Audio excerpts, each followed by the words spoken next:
जय हिंद, जय भारत। दोस्तों, 3 जून 1947 को माउंटबेटन प्लान की घोषणा हुई, जिसके अनुसार 15 अगस्त को भारत आजाद होना था और इसी के साथ देश का बंटवारा भी। केवल 73 दिन बचे थे।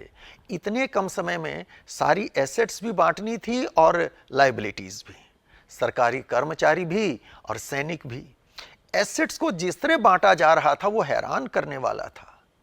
तय हुआ था कि बैंकों में रखे रुपयों में से 17.5% पाकिस्तान को मिलेंगे और दूसरी मूवेबल सरकारी एसेट्स में से 20% पाकिस्तान को।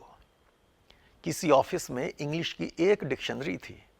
क्या आप विश्वास करेंगे कि उसे फाड़कर 2 हिस्सों में बांटा गया। ए से के तक लेटर के शब्दों वाला हिस्सा भारत को मिला और बाकी पाकिस्तान को। दोस्तों, उन दिनों देश में करेंसी नोट्स छापने वाली और पोस्टल स्टैंप्स छापने वाली एक ही प्रेस थी। भारत ने यह देने से इनकार कर दिया। तब पाकिस्तान बनाने वालों ने इंडियन करेंसी नोट्स पर पाकिस्तान के निशान वाली रबर स्टैंप लगाकर अपना काम चलाया। कुछ पाकिस्तान भक्त ऐसे भी थे जो कह रहे थे कि ताजमहल को तोड़कर इसके एक एक पत्थर को पाकिस्तान ले जाया जाए और वहां उन टुकड़ों को जोड़कर फिर से ताजमहल बने, क्योंकि ताजमहल बनवाने वाला शाहजहां एक मुसलमान था। कुछ हिंदुओं का कहना था कि सिंधु नदी पर भारत का अधिकार होना चाहिए, क्योंकि इसके तटों पर हमारे ऋषियों मुनियों ने वेदों का संकलन किया है।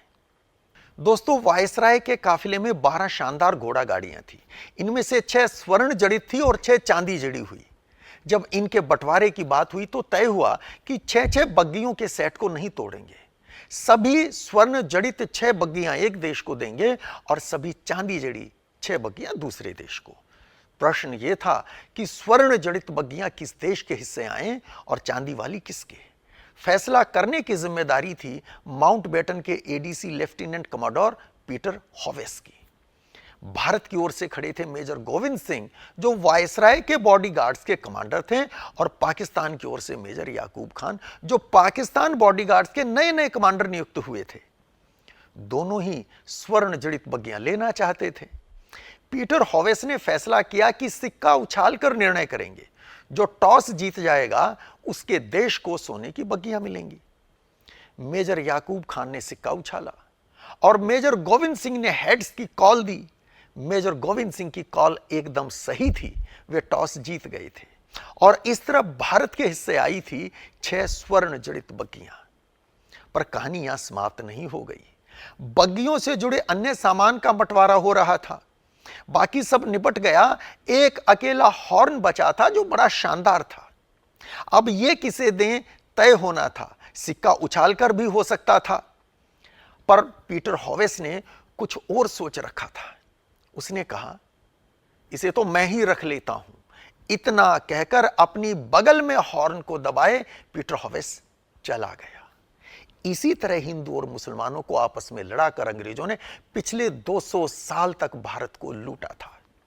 वैसे दोस्तों, चांदी जड़ी हुई 6 बग्गियां जो पाकिस्तान के हिस्से आई थी, सही समय पर उनके काम भी नहीं आ सके। इन्हीं 6 में से एक बग्गी में 14 अगस्त 1947 को जिन्ना को बैठना था और कराची शहर की सड़कों से उनकी सवारी निकलनी थी। जिन घोड़ों ने इस बग्गी को खींचना था, उनमें से एक की समय से पहले टांग टूट गई, लिहाजा बग्गी नहीं चल सकी। तब जिन्ना को माउंटबेटन की रोल्स रॉयस कार में बैठना पड़ा उस सवारी के लिए। और वे मेजर याकूब खान जिन्होंने टॉस किया था और ये 6 चांदी जड़ी हुई बग्गियां पाकिस्तान के हिस्से आई थी, कहानी उनकी भी कम दिलचस्प नहीं है। वे उत्तर प्रदेश की रामपुर रियासत के नवाब के खानदान से थे।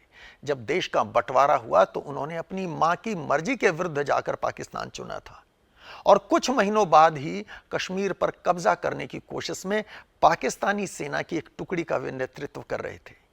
और उनके सामने सीना ताने खड़े थे गढ़वाल रेजिमेंट के वीर जवान, जो भारत की इंच इंच भूमि को अपनी जान देकर बचाने पर तुले थे। और इन वीरों का नेतृत्व कर रहे थे मेजर यूनिस खान। ये यूनिस खान कोई और नहीं बल्कि उन्हीं मेजर याकूब खान के छोटे भाई थे। दोस्तों, ऐसी ही अनेक रोचक कहानियां लेकर आपके बीच आएंगे। जल्दी ही एक नई सीरीज शुरू करेंगे जिसका नाम होगा बंटवारा। इस सीरीज के बारे में आपके सुझाव, आपके विचार हमारे लिए बहुत मूल्यवान हैं। कमेंट बॉक्स में लिखकर बताइएगा। आज के लिए इतना ही। जय हिंद, जय भारत।